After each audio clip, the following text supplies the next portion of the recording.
If we knew more about our sleep, what would we do differently? Would we go to bed at a consistent time or take steps to reduce interruptions to our sleep? With Sleep Score, Apple Watch measures your bedtime consistency, interruptions, and sleep duration. Then, every morning it combines these factors into an easy-to-understand score from 1 to 100. So you'll know how to take the quality of your sleep from okay to very high. Know your sleep score with Apple Watch. iPhone 11 or later required. K-pop demon hunters Saja Boy's breakfast meal and Huntrix meal have just dropped at McDonald's. They're calling this a battle for the fans. What do you say to that, Rumi? It's not a battle. So glad the Saja Boys could take breakfast and give our meal the rest of the day. It is an honor to share. No, it's our honor. It is our larger honor. No, really. Stop. You can really feel the respect in this battle. Pick a meal to pick a side. At participating McDonald's while supplies last. Last night, you spent 2 hours deciding what to wear to the party. This morning, it'll take you 2 minutes to list it on Depop and make your money back. Just grab your phone, snap a few photos, and we'll take care of the rest. The sheer dress and platform heels you'll never wear again? There's a birthday girl searching for them right now. Your one-and-done look is about to pay for your next night out. Or at least the ride home. Your style can make you cash. Start selling on Depop, where taste recognizes taste.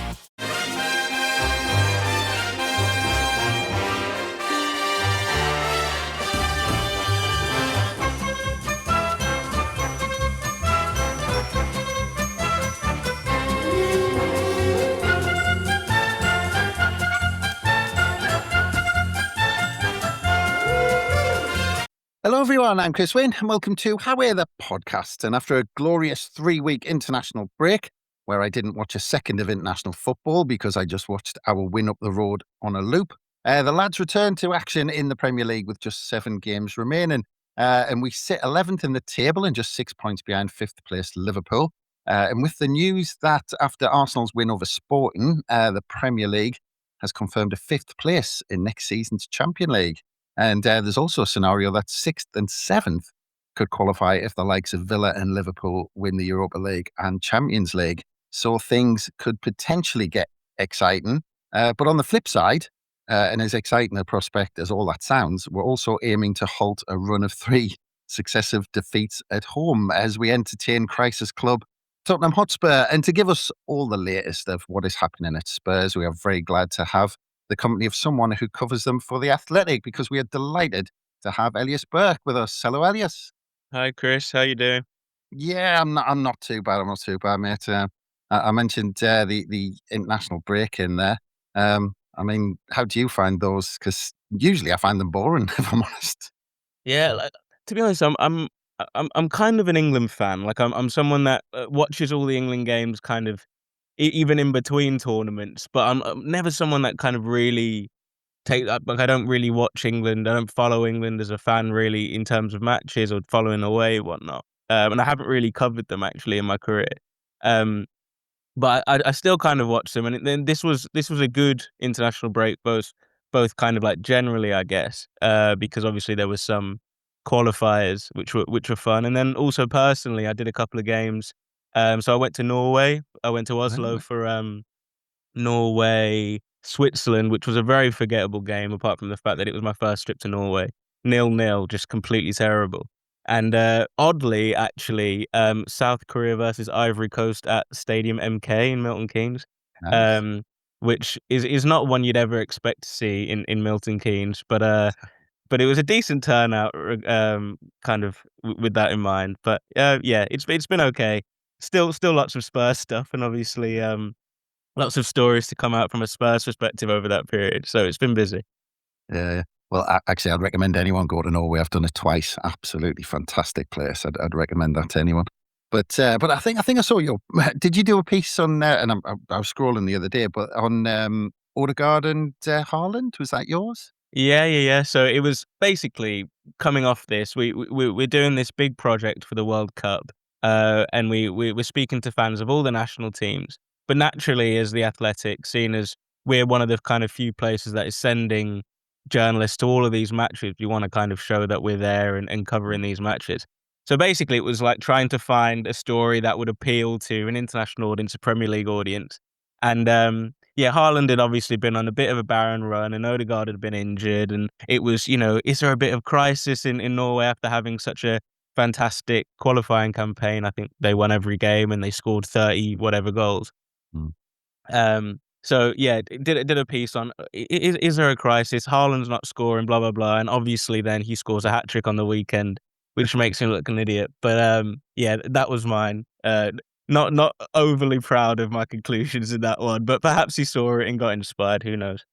Well, it did, but according to the Liverpool captain, they gave up. So I'm not sure how much, which hit the headlines. But yeah, anyway, we'll obviously come on to Spurs in a bit. But what you've just said, there's a bit of a segue into, of course, working for the Athletic, as I said in the introduction, and you cover Spurs, and obviously, as you've said, other things. But just going back to the start, I mean, was it always your ambition to be a sports journalist? Was that it? You decided early on, and that was that?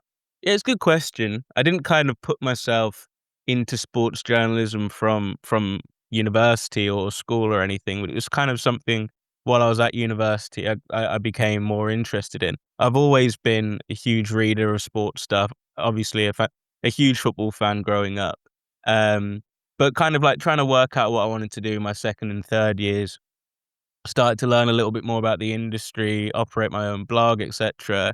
Um, and kind of like got the taste for it, realized that I had some kind of skill, obviously needed to be nurtured certainly at that point. Um, but, developed a passion for writing and talking about football. So it seemed like something that was something that kind of made sense for me. And then was fortunate enough to have basically kind of earn an internship at the Athletics sort of thing, about a year after graduating. So I was fortunate to kind of get my foot in the door that way because, I mean, for anyone that is interested in the industry, they'll know how difficult it is to break through.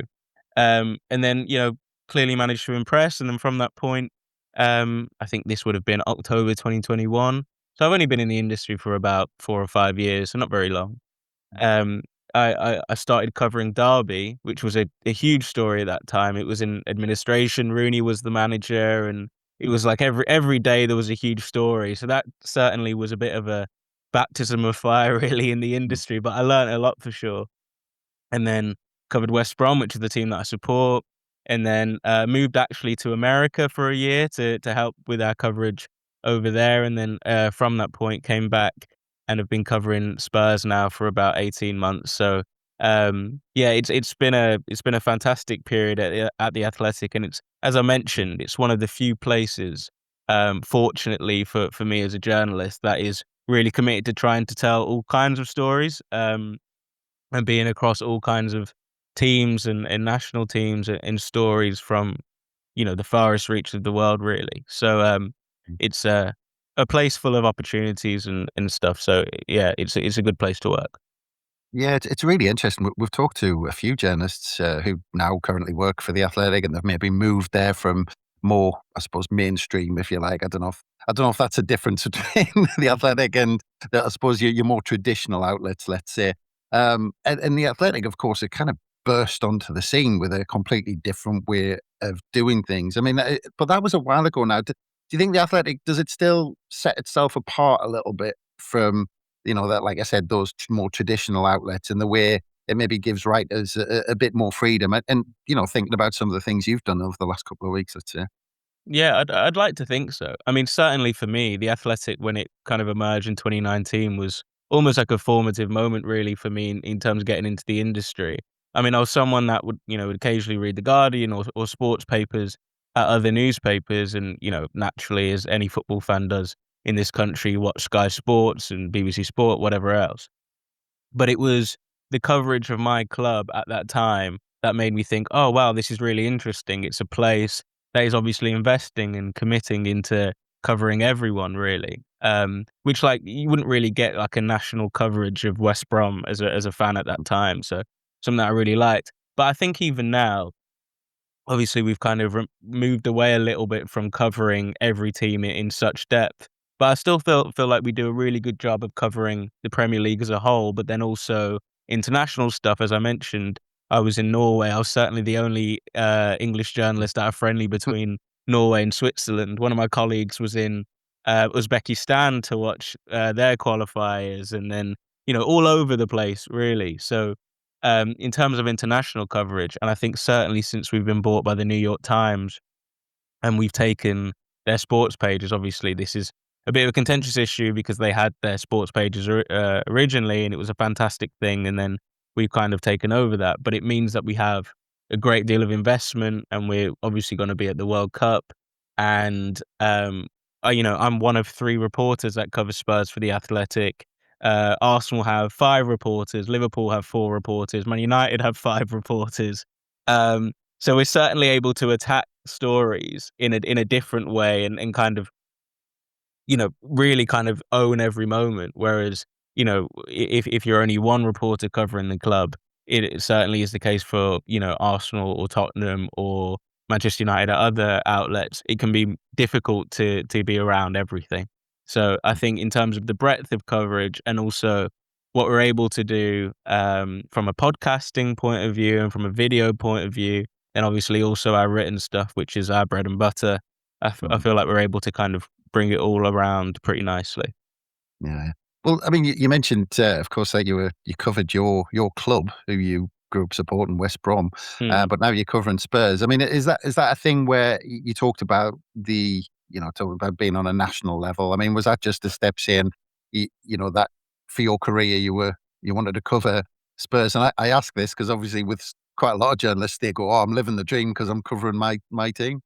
Yeah, no, certainly at the time when I was covering it, I was, overjoyed to be able to cover the club that I'd paid. Well, I hadn't paid from 4 years old, but my parents certainly did. I had my first season ticket at 4 at the Hawthorns, and I had one all the way up until I was an adult. So it was, West Brom is my club, of course, and a club that I care deeply about. But I think from in terms of a career, in terms of what I want to build as a journalist, certainly covering a club like Spurs is probably gets you in front of more eyes. There's more stories constantly. There are greater angles to go out. You're dealing with higher level players. You're of course in the Premier League as well, which is huge. Um, so from that perspective, not to say that there aren't fantastic journalists around the country doing really good jobs covering clubs in the Championship and below, and obviously also in the Premier League as well. But for me, it certainly seemed like a really good step in the right direction to be able to cover Tottenham. But yeah, it's one that I look back on now, and you know, doing all those kind of 46 games in the Championship, the weekends and then the Tuesdays or the Wednesdays, occasionally throwing some cup games in there, and it's like, geez, it was such a slog being the only person that was covering them at that time as well, doing all the press conferences, so much travel. Um, that I'm certainly preferring my position currently as one of 3 journalists covering Spurs, which means that we get to split them all quite nicely, and I get some weekends back because, yeah, I certainly wasn't getting very many weekends back when I was covering Derby or West Brom. Yeah, it is crazy. I mean, even as a fanzine, we're kind of saying this season, like, how did we do last season where it was Saturday, Tuesday, constantly? And in the Premier League, well, you probably count on one hand how many midweek games we've actually had this season. But yeah, there is a massive difference. But that does get us onto this topic of Spurs, of course, because, well, I suppose, look, what a time to report on Tottenham Hotspur in a way. But just going back a bit, because obviously we want to come on to the situation at the moment, but I feel like I have to go back a bit to find out how, because looking at it, it's coming up 7 years since Spurs reached the Champions League final, and they finished in the top 4 in 4 successive seasons at that time, and that was under Pochettino. And since then, there's been Jose, Espirito Santo, Antonio Conte, Ange Postecoglou, of course, then Thomas Frank, and most recently, Igor Tudor, of course. 7 years, 7 managers. Is it a bit simplistic to go back to that Champions League final against Liverpool and say that's where it started to turn? I wouldn't say certainly it's something that I've done as well. So, I think it's kind of that natural flashpoint to go back for a club of Spurs' size to have reached the Champions League in, the season before, was it a couple of seasons before that, they were competing strongly for the Premier Leagues, got 86 points, in the title race. And certainly at that point, if you would have put them side by side with their North London rivals Arsenal and said, which is the team that is now better positioned moving into the new stadium with a striker like Harry Kane and Son also in his prime, and if you look at the strength of that squad, it seemed like one that seemed primed to, continue raising really and competing with the likes of Manchester City's, Liverpool's, Chelsea's as a team that should be competing for titles. And I think certainly from the 2020s onwards, so this decade so far, there has been a protracted slip in almost every standard really, aside from the commercial stuff. I mean, Spurs have continued becoming this commercial giant. I mean, they're the ninth richest club in the world for and if you look at the table, the clubs that they're competing against, the European giants that have got 5 or 6 Champions League, the AC Milans, they're on a completely different level to them. They're a completely different animal as a commercial entity.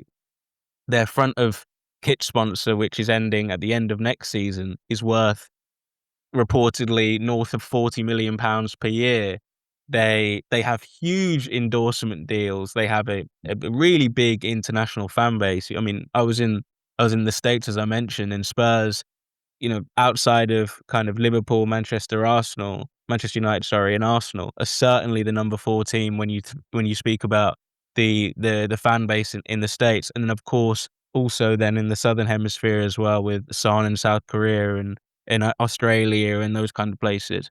So as I say, as a commercial entity, they're huge. But if you talk about what's happened on the football pitch, it's been nothing. Like, it's just been a huge decline, really. Obviously, you can think back to Kane's departure and their reinvestment of that money, but certainly before then as well. If you think about how they attacked the transfer window after reaching the Champions League final, their big statement signing that summer was Tanguy Ndombele, who cost 70-something million, and he's basically had zero footprint in Spurs' history, apart from the fact that he is then known to be their most expensive signing. Like, he made no impact on the pitch whatsoever, really, aside from a couple of good games where he showed a bit of talent. But they invested poorly in the market, of course. They seem to have got their recruitment wrong generally. They haven't replaced the likes of Kane, the likes of Dele, the likes of Eriksen, Son. If you look at their back line, at that point they had, or the season before, they had Walker, Vertonghen, Alderweireld, Lloris, Danny Rose. These were all international players considered at the top level. And sometimes you can kind of think about it and say, were Spurs ever going to replace those players? Because if you think that they signed them for relatively small transfer fees, they weren't considered to be at the top level when they signed them. They all just grew under Pochettino, before that Harry Redknapp, and became these top level players. However, how many other Delis are being produced in League One at MK Dons for Tottenham to go and snip right now? How many other Sons in the Bundesliga are they able to get for 17 million? How will they ever produce another Harry Kane? Like, these things are almost kind of once in a generation thing. Fortune or luck, you might say, or perhaps really smart investment that all happened at exactly the same time to create this team that was a title level team. Since then, they haven't had that luck. And they have, of course, we went from 8th place finishes to that 5th place finish under Postecoglou, which perhaps should have been a Champions League finish at the time. And of course, last season, 17th, and they'd be lucky to finish 17th again this year. Yeah, absolutely. Well, I'm glad you mentioned actually the support in the States, because I suppose it gives me a nice segue in to mention my boss at work, who works in Wisconsin, and his better half. They're both Spurs fans, so they're kind of, every time they get a chance, they come across and see Spurs. I'm not sure whether they might come across to see a championship game, but anyway, it might be a new experience if that does happen. But just to quickly get back to that, because obviously, we talk about going back to that Champions League final. In that time, they've of course moved to the new stadium. And, do you think that, looking back at that, the scale of that jump, because I remember going to White Hart Lane and trying to see around big bollards and like that, view restricted and all that sort of stuff. But do you think the scale of that jump from moving up from White Hart Lane maybe put a bit more pressure on the club to be a bit more successful than they have been, or try and elevate them to something they weren't really? Because when you consider, you look back through the years, there was only one FA Cup and 2 League Cups in around 35 years. So do you think that put a lot of pressure on the club to be successful immediately? Yeah, it's a really good question. I think what I'd come back at that with is, if you think they are now the 9th richest club in the world, so it's clearly had success in boosting them as a commercial entity. And had they not moved, or perhaps moved somewhere a little bit smaller and less fantastic, because I do believe, for what all of Spurs' issues, they do have the best football stadium in the country and one of the best in Europe. It's like absolutely marvelous. Um, it has helped to grow them as a commercial entity, which, if you look at all the teams around the Premier League, that is their major ambition. If you look at Aston Villa, they were paying for many seasons way beyond their means because they weren't able to grow into that commercial entity. And if you would have asked them a few years ago if they had the opportunity to move to a stadium of Tottenham's, Tottenham Hotspur Stadium, something like that, and it would then lift them so significantly into becoming such a huge moneymaker with, international artists and NFL and all this kind of stuff, and boxing events, that they would bite your hand off for it. Like, it's created a huge opportunity for them, except they just haven't taken it. It's difficult because it's one of the few stadiums actually in the Premier League where, if you speak to the fans at West Ham, or many of the clubs that have moved in Europe, they're not happy with their stadium. They don't feel like it represents the soul of the club. And perhaps Tottenham Hotspur Stadium hasn't kind of grabbed the soul of the club, but it was built on the same site. Fans are generally pleased with it. They think it's a great place to go and watch football. Perhaps too good, some of them argue, because opposition teams come into the stadium and think it's a bit of a day out, and they have a huge away dressing room and everything's very nice for them. But in terms of moving too quickly, I think, as I say, at that time, Spurs were a club that were on the verge of competing for titles, had reached the Champions League final, were consistently in the Champions League. And if an opportunity like that presents itself for a London club, which has huge capacity for growth, I think you kind of have to kind of go for it. And unfortunately, it just hasn't kind of gone right. And maybe paying off the stadium has forced them to be a little more savvy in the transfer market. Or by savvy, I mean paying less money for players, or, but in terms of transfer fees, actually, they've been fairly competitive, but it's in the wages. But I think it was a move that made sense for Spurs at the time, and just one that they haven't been able to take advantage of. Well, before we get into more about Spurs and the upcoming game, that's probably a good time to take a quick break. And during the break, you'll also hear a quick chat that Gav had with Andrea from the Sunderland Community Soup Kitchen. So we'll be back very soon. This episode is brought to you by State Farm.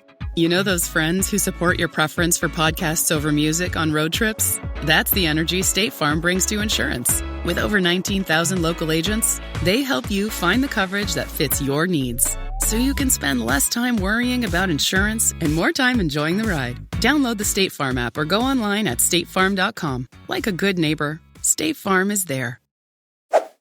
Hi everyone, it's Gav, and I'm here just for a quick little bit of news / update, and I'm glad to be joined by Andrea Bell from Sunderland Community Soup Kitchen. Hi Andrea, you right?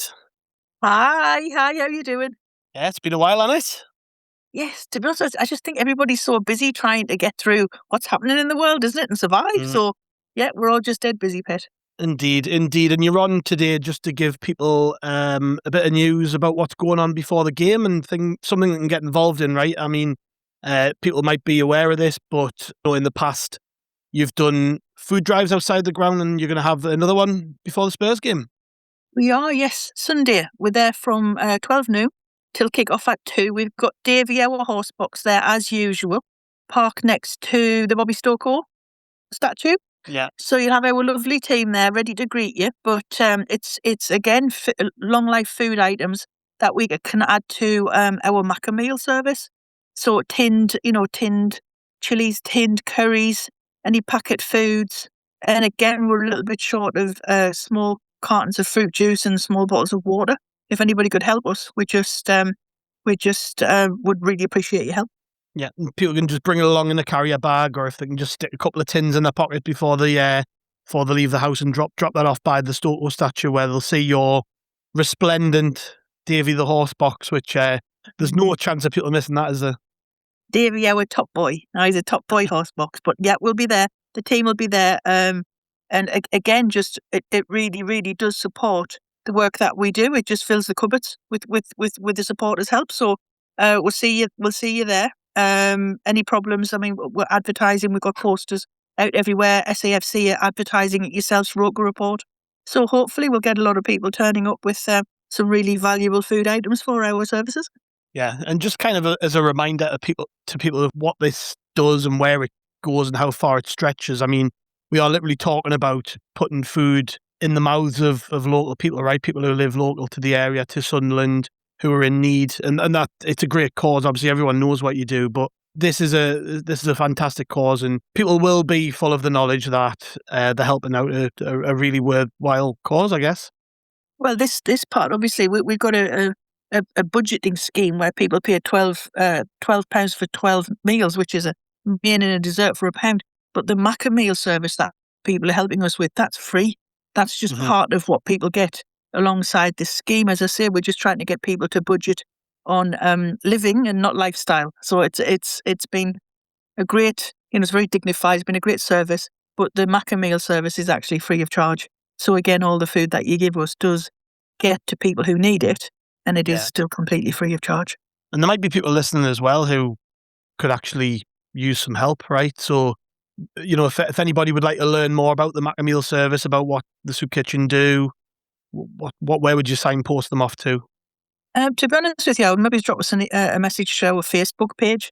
Facebook still works really, really well for us, and we can pick those messages up quite quickly. The downside is obviously the amount of people that we could cope with. Again, I just don't know what the future holds, Gav. So, but for the minute, we'll just try and focus on Macca meal. So Absolutely. Well, like I say, and like Andrea says, head down to Davy the horse box, which will be located next to the Bob Stokoe statue between 12 and 2 before the Spurs game. Meet the team. You can meet Andrea. I presume you're going to be there, Andrea, aren't you? You're going to be waving your flag and dancing about and that. I am, as always. Right? Yes. So as you do, and just and again, we're just super grateful for Roker Reports, and Sunderland Football Club's commitment to this kind of work. So we really, really appreciate what you do for us, and it's just great to meet everybody because everybody's just so friendly and wonderful. So really look forward to these events we do. Yeah, it's great. Brilliant. Well, thank you very much, everyone. Make sure you get down and help and enjoy the game. And welcome back to However the podcast. And we're just about to get into the mess, I suppose, that Spurs are in this season. But just going again, before we move into that, talking about some of the managers, I listed them earlier on. And if you look at those managers, they all had success elsewhere. They're all really good managers. I mean, actually, it was almost like, well, it's not on the same scale, but Sunderland back in the day when people used to say, oh, you had Martin O'Neill, you had Dick Advocat, you had this, you had that, you had good managers. How did they not do a good job? And looking at that list that Spurs have had, I mean, what do you think it was about Spurs that they could get success elsewhere, but they couldn't at Spurs? Was it that they couldn't get momentum, or was it just they weren't a good fit? What was it? I think the kind of uniquely Spursy point of the situation is the fact that they've then gone on to have success after Spurs as well in many of the cases. Obviously Nuno reaching Europe with Forest, and Conte winning the league with Napoli, and etc. It seems like it doesn't just end at, though in fairness, actually, if you look at Postecoglou, he didn't have great success at Forest afterwards, so maybe that balances out a little bit. But what is the reason why? I mean, there are so many reasons. As I mentioned, they're a club that have huge aspirations and now an aspirational fan base, and have spent money in the transfer market in terms of wage budgets. But if you speak to people that have been at the club and coached at the club in the past 4 or 5 years, they'll always point to the fact that their players aren't paid the same as the players at Manchester United and the players that play for Arsenal and Liverpool and whatever else. That they're always paying huge fees, whether it be 50, 60 million but then are paying the same kind of wages that, clubs at the Europa League level, perhaps just above the top half level, are paying. And does that affect motivation? Does it make players feel like they're not as valued as perhaps they should be? Does it make them want to leave? Does it always feel like Tottenham is a bit of a stepping stone and forces you to think a little bit about the number one rather than think about the collective and group success? These are theories. Obviously, they had success last season in Europe in winning the Europa League, which was huge for the club, and for whatever happened in the league, is still considered one of probably the best moment of for the club in the 21st century. But yeah, a few people have certainly mentioned the motivation. If you look at the coaches and you think about the past 5 or 6 they've had, Mourinho, they've had Conte, they've had Espirito Santo, which certainly belong to, perhaps you can put Thomas Frank in that as well, perhaps belong to a certain style of football, the more defensive, pragmatic style. They've also had people like Ange Postecoglou, who is completely the antithesis of that. And then obviously De Zerbi now, who again, just nothing like them in terms of the way that they play. So is there a joined up thinking in the strategy of how they want the club to play? Is there true commitment to this kind of Tottenham way, Tottenham identity in terms of the footballing style?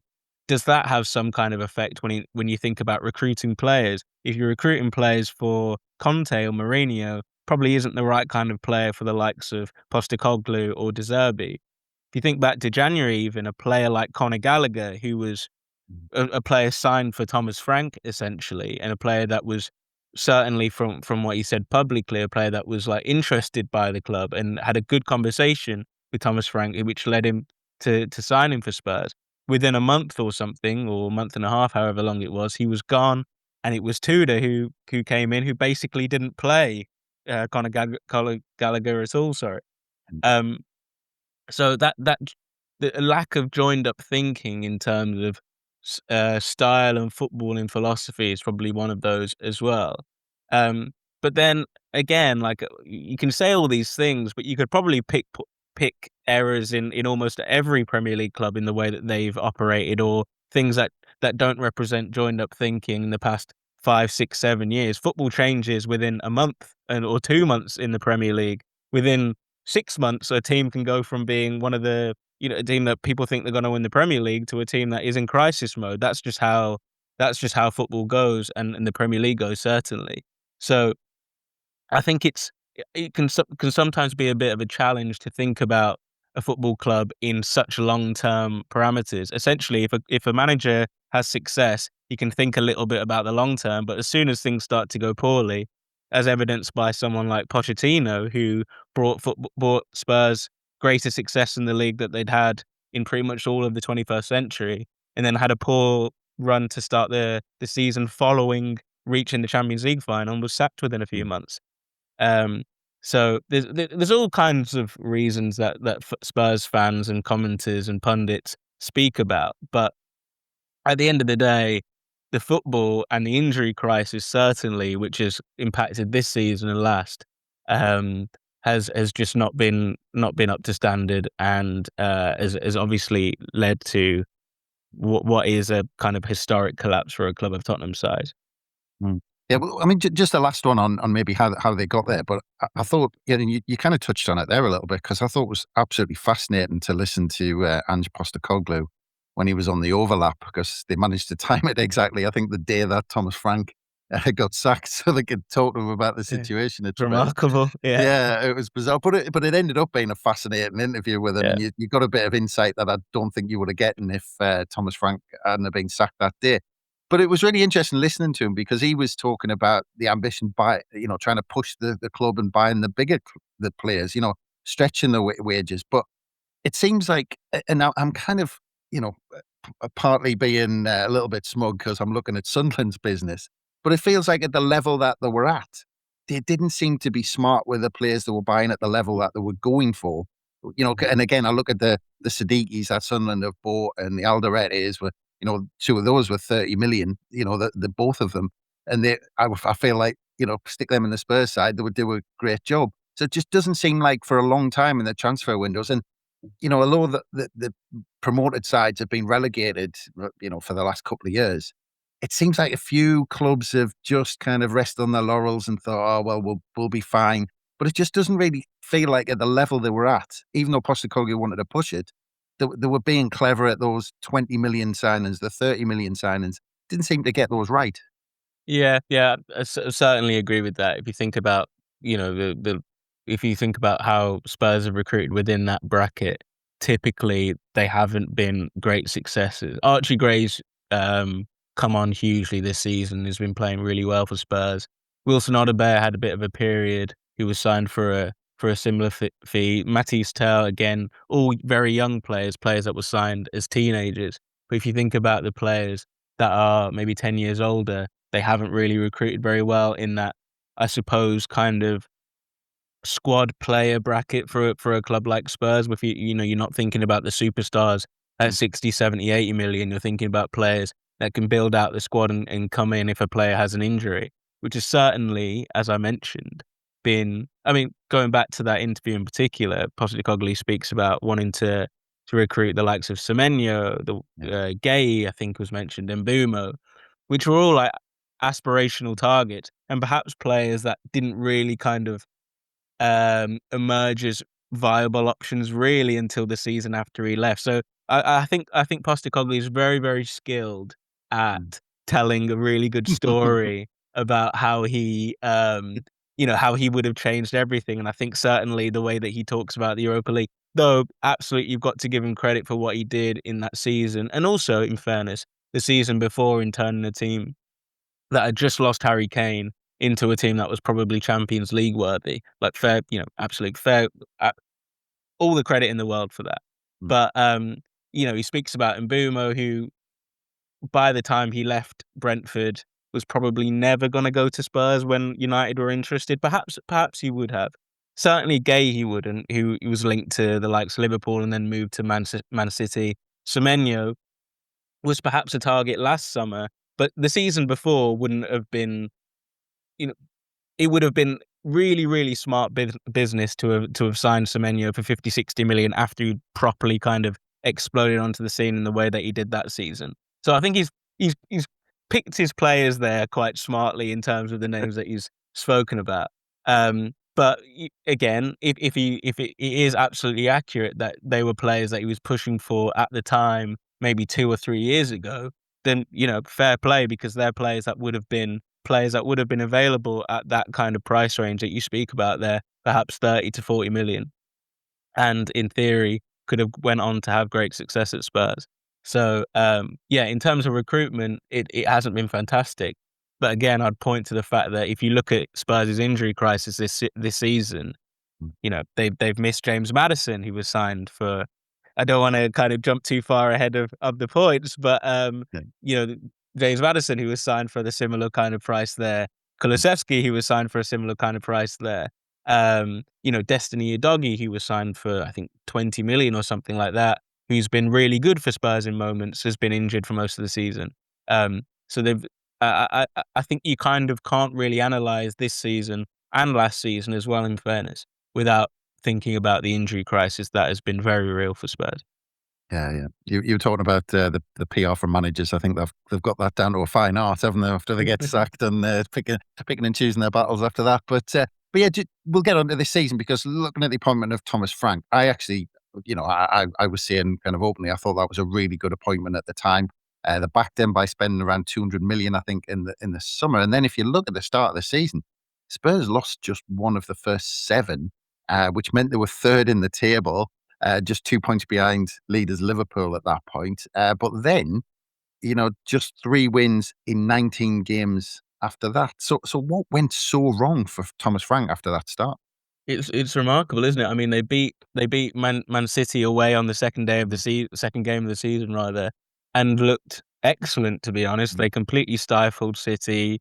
They look really accomplished defensively. Obviously, in that summer before, they'd missed out, or that summer, because it was still actually in the transfer window during that time. They'd missed out on Eberechi Eze, of course, which was one of the big transfer sagas of that summer. They'd missed out on Gibbs White in quite contentious circumstances, and then eventually signed Xavi Simons, who took a little while, I think, to kind of establish himself, and again has been in and out of the team.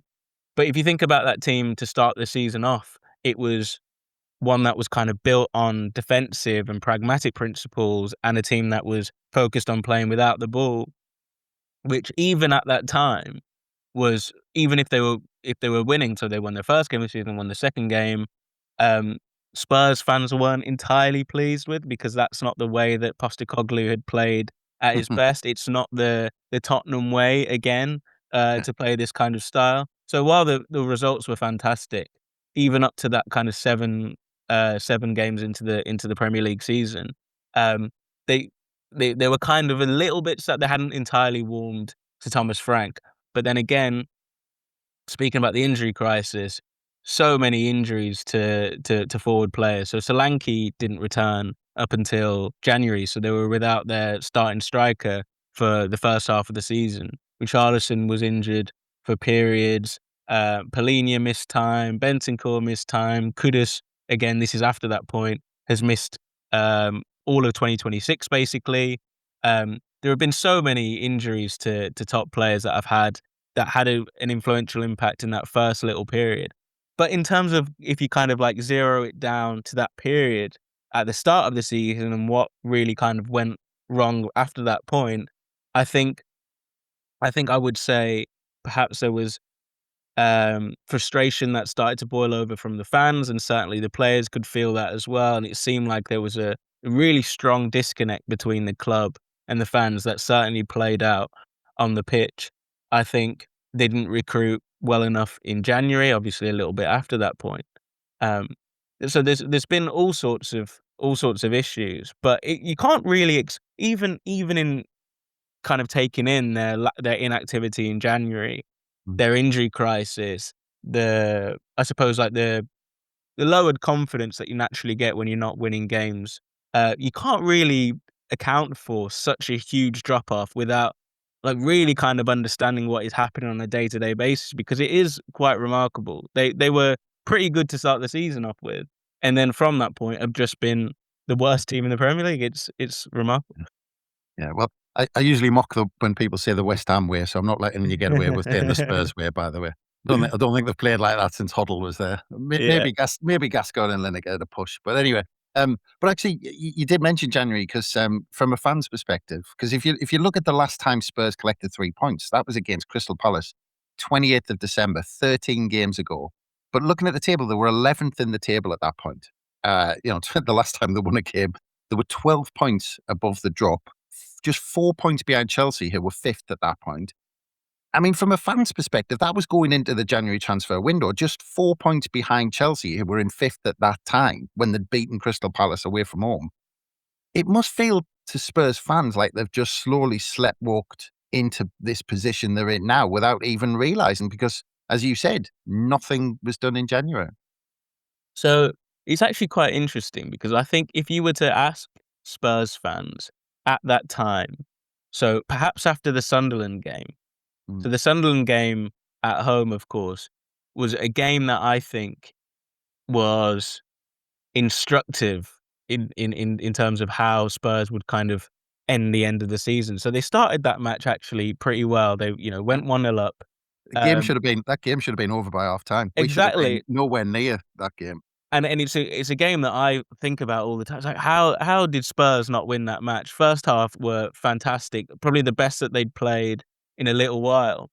And over the Christmas period, which was seen as kind of a really crucial time in re-energizing a season that had started to kind of slip away. They'd done really well, of course, in the Champions League, ended up finishing 4th, but their Premier League form had slipped off entirely.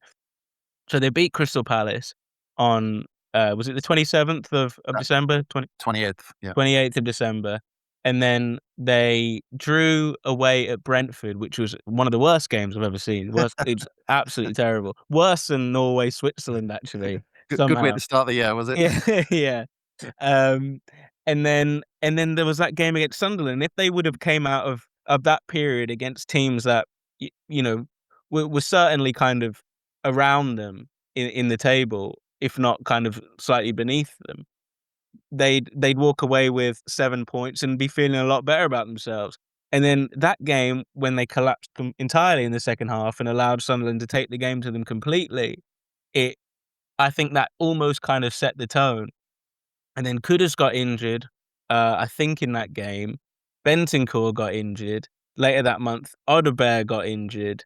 There were so many players that were kind of going down with injuries. Porro was injured for a period. I think he was out for about a month. Starting players that Frank had relied upon for the first half of the season, that were going down injured. And everyone in the fan base was saying, like, how are we not signing anyone right now? Like, are we allowing this season to slip entirely? And I think the viewpoint from Spurs' boardroom, certainly from what they've said publicly, was that, okay, maybe this season isn't going anywhere in the Premier League, but I think we've got enough quality to be fine, and perhaps we end up mid-table, perhaps, lower mid-table, but if we have a half-decent run in the Champions League and end up in a decent spot there, I think we can all be okay, thinking long-term, thinking medium-term. Well, it kind of all collapsed. They signed Gallagher, who I mentioned hasn't played. They signed a 19-year-old from Brazil, Souza, who's had to play a couple of games, but certainly doesn't look ready to play in the Premier League. And basically, I think they just they miscalculated the situation entirely, thinking that Spurs probably had enough quality at that point. Turns out, quite clearly, they didn't. And fast forward a couple of months, and now they're on their third manager of that period and are really kind of staring down the barrel a little bit. But just to talk about Igor Tudor for a minute, because obviously he came in and we might not spend much time on it because he didn't have much time at Spurs. But during that period, I couldn't decide whether, because I saw some incidents on the pitch where, and I think they were highlighted, maybe I'm sure Jimmy Carragher did one or something, or someone did, where they pointed at an incident where somebody waved Tudor away or shouted back at him or something like that. It seemed like the players weren't listening to him. Do you think it was, that period was where the squad was mentally, or do you think that he was just out of his depth? Because I couldn't decide whether it was the squad just not having him or he wasn't the right person for that, for that particular job to get them out of trouble. I couldn't decide which way I was thinking on that. Yeah, and to be honest, I haven't kind of come around to an opinion, like a set opinion on the situation yet, actually, either. I think what you're saying in terms of where the squad was at mentally during that period, I think is a huge part of the Igor Tudor. I guess like it's a novella rather than a story or a novel. He So thinking back to that moment that you mentioned, I think it was Van der Ven. He was pointing at Van der Ven, like, move over to left back or something, and Van der Ven kind of like ignored the instruction, or it seemed that way, certainly from the video. But I think back to that period, and Tudor was certainly an individual that carried some kind of like aura and magnetism. Like, even in press conferences, he was someone that you laughed along with and could kind of like engage you, and was almost like this no BS kind of character that people could kind of get along with. Like, post Thomas Frank, he was very amenable and would speak to you about everything, and was perhaps in some people's opinions a little bit too nice. So having someone like Tudor come in and straighten out the likes of Van der Ven and Romero, and who many people had seen as getting a little bit too big for their boots and not kind of recognizing the situation that Spurs were in at the time, Tudor seemed like the right kind of person. And he was hired on a 4-month contract until the end of the season. So there was never any kind of belief, unless things went, unbelievably well, like, a Carrick situation at Manchester United, for example, that he would take the team beyond that point. I think from that point, they were perhaps thinking about, again, Zerbi or Pochettino or whatever, but he was seen as almost like a stopgap until then. So in terms of the character that they needed, perhaps he was right. I think if you look at previous situations that he's been at, he's had a success at Juventus in getting them back into the Champions League, had success at Marseille. So this is something that he'd proven over his career. He's got it on his CV that he can kind of rescue a big club season in the league. Do I think that players, or from like what I've heard, do I think players thought he was a great tactician? Absolutely not. I think many of them, and I think another thing, which is a crucial point as well, his number two wasn't able to get a work permit actually at Tottenham. So he hired Bruno Solter, who was at Chelsea before and had worked at Brighton, a person that he'd had no dealings with previously, as is the guy on the ground to do the tactics for him. So that naturally was kind of a bit of a hamstring for a coach when you've got the person that normally does the tactical stuff for you, not available. Did I think they had great sessions? Perhaps not. Did I think that he's like back to basics mentality and just trying to make them run, which is like the standard, when you think about like the Tony Pulis's or the Sam Allardyce of the world, let's just get them running for a little bit and kind of force them into I don't know, shaped by just, pure pain. Um, I don't think I don't think players responded unbelievably well to that either. But I think Tottenham were in such a position that, like, I'm not sure anyone could have dealt with that situation. Perhaps, Guardiola could have taken them and seen this tactical stuff and thought, okay, maybe this is what we can do here and change their season. But I think the second leg against Atletico Madrid in the Champions League, granted, it was a bit of a nothing game because Atletico Madrid had pretty much already progressed after the situation in Madrid where he hooked off Antonin Kinski and all the drama there, which I actually don't think he was that wrong about, actually, at the time. Young goalkeeper that had made a couple of mistakes. You can't allow him to make any more. And then followed that up with a draw away at Liverpool, which was a really impressive result and showed all the kind of fight and desire that you want from a team. And the fans were but at that point, seemed pretty on board with Tudor and, were liking what he was saying in press conferences and thought, yeah, this is the no BS guy that we need to keep us up until the end of the season. And then the game at Forest happened, which I would say for the first 45 minutes until Forest scored that goal, they looked pretty good. They were I would say the side in the ascendancy that had plenty of shots, plenty of corners. I don't know how many corners they had in that first half, but must have been reaching double digits. And looked like a team that would be okay if any team's about to score now. It's Spurs, and then Forest on their first corner of the half on the other end, and then go and score, and then what happens in the second half happens in the second half. But I don't think Tudor wasn't getting through to the players, certainly at that point. But at that point, after the game, 3-0 to a team that is close to you in the relegation zone, one of the other relegation candidates, he almost had to go. I don't think anybody would have been content with seeing him in the dugout on Sunday from a Spurs persuasion. So I kind of look on his period a little bit sympathetically because it was just such a tough situation, again, because of the injuries that they had, etc., that I'm not sure anyone really could have kind of got them out of that situation. Yeah, and you just absolutely knew that Gibbs White was going to score in that game. It was nailed on way before the game. But yeah, I mean, of course, they did appoint Roberto De Zerbi during the break. I've been doing some reading about it, and if I was a fan of Spurs, when I'm reading about the appointment, there's a couple of red flags in there. I think there was a piece where it said, he wanted to wait until the summer. He wasn't sure about it. He wasn't sure about the Spurs project. So there's some red flags there. And I read your piece on De Zerbi's career, and it's just a roller coaster. I mean, it's up and down. I mean, it's just peaks and troughs, one after the other. It just seems a strange appointment again. I mean, a bit like the Igor Tudor one, a bit kind of. I'm a bit puzzled by it. This tactician that relies on getting his team drilled into the way he's playing, and he's got 7 games. Again, it's just one that, if I'm honest, it just doesn't make a huge lot of sense from the outside. Yeah, my view is like, who else really could they have got? Like, do you get another coach like Tudor? Do you get another one that is kind of will drill the players into shape with running? Because I mean, clearly that didn't have its success. So regardless of whether it's Tudor or someone that follows similar methods, it probably won't have any success. I don't know.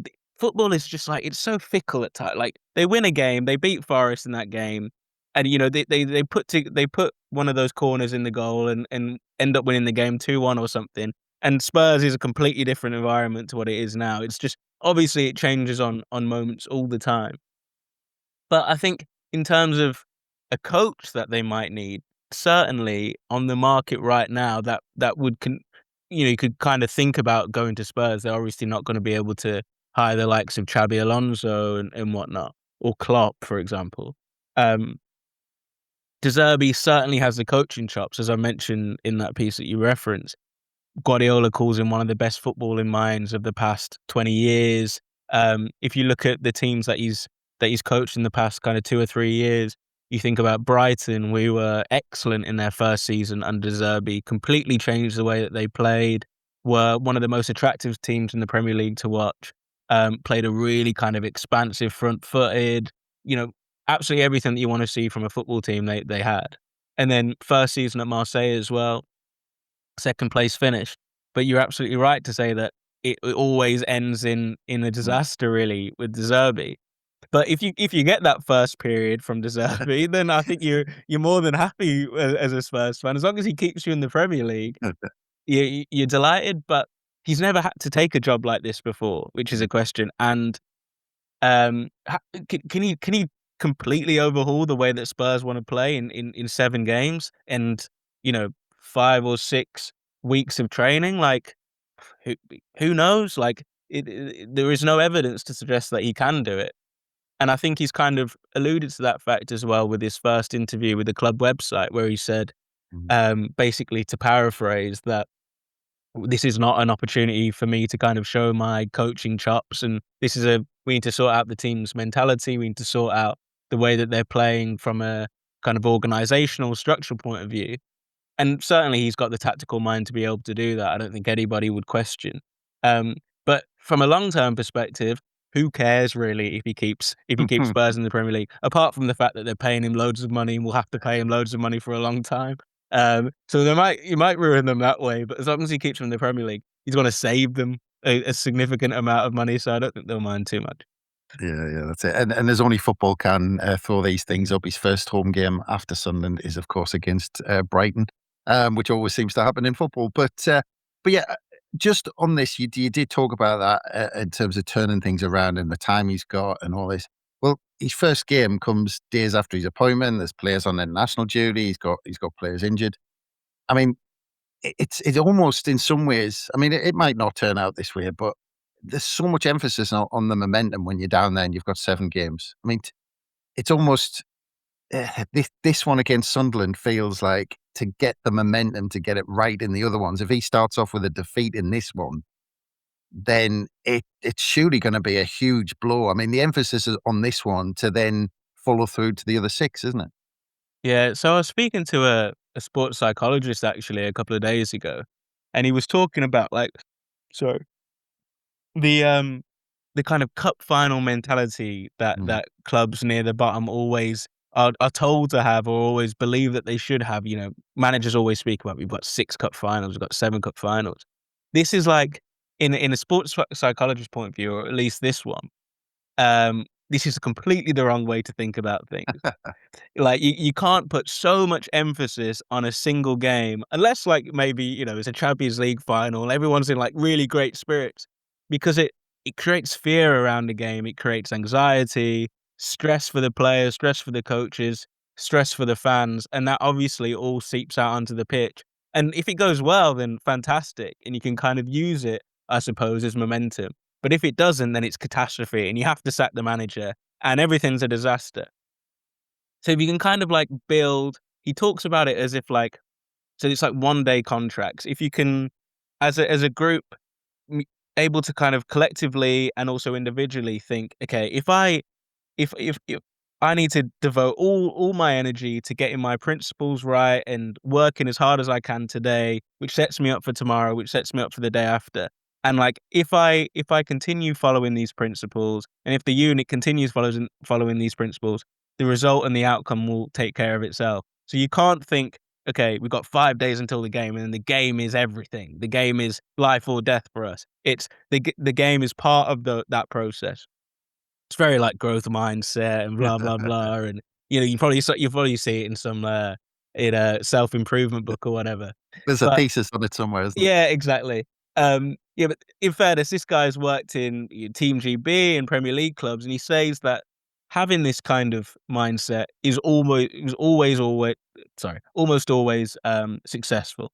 So I think is Deserby the right kind of coach to implement a mindset like that when he's so combustible and falls off the chain every few weeks, and will probably have some kind of public disagreement with the boardroom or a play or whatever? Perhaps not, but certainly they can't be thinking about this Sunderland game as if it is everything. They need to think about it as if it's kind of one step in on the journey of retaining their Premier League status.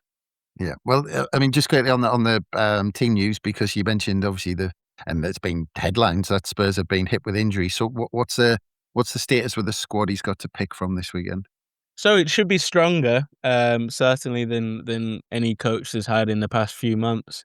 Mohamed Kudus, we're waiting on his timeline for return. I think when he got injured in January, Thomas Frank said that it would be after the March international break that he comes back.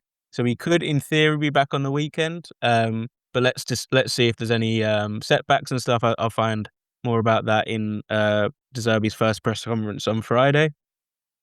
In terms of the goalkeeping situation, actually, this is quite interesting. So Vicario was playing with an injury for the past kind of 2 or 3 months, 1 or 2 months perhaps, which might explain some of his form recently, which hasn't been fantastic. So Kinski, who of course last played in that, was it 14 minutes or 18 minutes? I think it was at the end. The disastrous 18 minutes that people are talking about in Carrier's terms. Whatever it was too long, apparently. Yeah, exactly. He will be playing very likely on the weekend. So hopefully, with the Spurs hat back on, he can prove himself to be a Premier League goalkeeper. I think the defense should be pretty set. So Van der Ven is back, and Udogie has returned from injury. Danso, who's been playing pretty well. Porro should be playing as well. So in terms of the squad, they don't have much depth out on the wing, but they've got plenty of strikers. And in midfield, Bergvall, who played for Sweden over in the international break, should be back as well. So they should have a fairly decent complement of first team players available. But yeah, I think definitely the ones to watch are Kudus, who's one of Spurs' main creative outlets, whether he'll be fit, and then also, of course, Kinski, who let's just hope that he can, even with his Sunderland hat on, I can't imagine many Sunderland fans would want a 23-year-old to be put through that kind of hell again. So let's see. Yeah, well, an early substitution in the goalkeeping department. I won't won't be devastating for Sunderland to see it from on the Spurs side. But yeah, looking at the game, Sunderland haven't beaten Spurs in the last 15 meetings in a run stretch of back to 2010, actually, when Sunderland won a crazy game 3-1 with 2 goals and 2 penalty misses from Darren Bent and a ridiculous volley from Bolo Zenden, claimed 3 points for Sunderland back in 2010. But that was at the Stadium of Light. But how do you see this one going? Because I mean, is this just a complete question mark? Because normally I can say, oh well, I've seen the opposition play, and we're going to be under the cosh for a little bit, or we've got to concede possession, or we might catch them on the break, or actually they're going to give us the ball. I mean, especially with having no time in there, because you think, well, De Zerbi's a possession based, he's going to suck us in, but has he got the time to do it? I mean, what should Sunderland fans expect from Spurs? I mean, is there any way of knowing? Yeah, I've got absolutely no idea, to be honest. I don't think, truthfully, anyone, and other than anyone that has been part of one of De Zerbi's training sessions so far, has got any idea what to expect from Tottenham on Sunday. I think if you look back at those 15 games, Tottenham are a pretty good team for most of that time, and they're not very good now. So that recent form probably doesn't have too much of an impact, to be honest. And I would probably make Sunderland favourites in the game naturally. But yeah. Who knows? Sunderland, that game in January, we can kind of look back on. Obviously, Sunderland were missing a fair few players because of AFCON at that time. Tottenham were better in the first half, as I mentioned, and proved themselves to be a decent club in terms of the way that they play football. when things are going right. But it's a club that's quite easy to get at also, particularly in the second half when pressure's been put on them and stuff. Like they typically concede. So yeah, let's see. Is it going to be a De Zerbi team? Is it going to be a team that is more similar to Thomas Frank or Igor Tudor? Who knows? It's going to be really interesting to see though, and I think at least Spurs have kind of got a decent complement of first team players available because I think they'll probably need it. Yeah. Look, very last question on the game. Just we talked about the mentality of the players earlier on and reacting, obviously, to maybe how they did to Igor Tudor. Do you think that new voice is what they need? And would you be expecting a reaction to that? Or do you think that, that how big the Forest game was and how it was built up, that was just such a blow that it's going to be difficult to pick them up? Yeah, it feels like the Forest game is a little bit kind of in the rear view now. A lot of players, in terms of heavy defeats like that to teams that are around you in the table, it kind of came like there's never a perfect time for something like that, but it in the scheme of kind of the football calendar, it worked out pretty nicely. It gave them time to appoint a new coach. Most of the players went away on international duty. A lot of them had success on international duty, won their games. So at least they can kind of like put that defeat behind them a little bit now with a new coach and new methods and a new voice, etc., and kind of think towards the end of the season now. So I think the Forest impact, again, like going into the game, shouldn't be too large, but one of those things that, if Sunderland go ahead early and as Spurs are fighting back, perhaps they could kind of put their heads down a little bit in the same way that they did to Forest with that memory still there for them. But in terms of a new voice, I think, yeah, it absolutely had to happen. As I've mentioned, from a player point of view, fans, it kind of got to the point where there was seemingly no benefit essentially to keeping him on.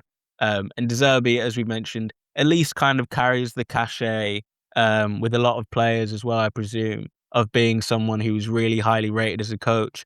And, Tottenham posted a video of his first training session on YouTube. And he clearly in that game, you could see in that training session, you could see that players were engaged and it seemed like a really sharp tactical mind that was picking up on details and stuff. And I think players that play for Spurs, or international players, would be impressed by that kind of detail coaching, at least for now anyway. Let's see how it progresses. So I'd hope to see some kind of reaction, but I guess you never know. Elias, that's not what Sunderland fans wanted to hear, to be honest. But yeah, anyway, are you making the journey up, or are you covering it from afar? No, actually, I've got this weekend off to the point of being one of the three reporters. Yeah, I did the games just before. So hopefully in my absence, maybe I've just been the bad luck charm doing most of the games. I haven't seen Spurs win very often this season, but then again, no one has. Well, I do hope you enjoy your weekend, and it just leaves me to say thank you very much for your time, Elias. It's been an absolute pleasure, mate. Cheers. Thanks for having me on. Hopefully be on again next season when we're both in the Premier League. Yeah, it'll be interesting. Yeah, I'll refrain from asking questions about what might happen if they go down. So we'll leave that one maybe for another time. But brilliant. Thanks again, Elias. And thanks again, everyone, for listening. Don't forget, we'll have immediate reaction after the final whistle. So look out for all of that. But from us, it's bye for now.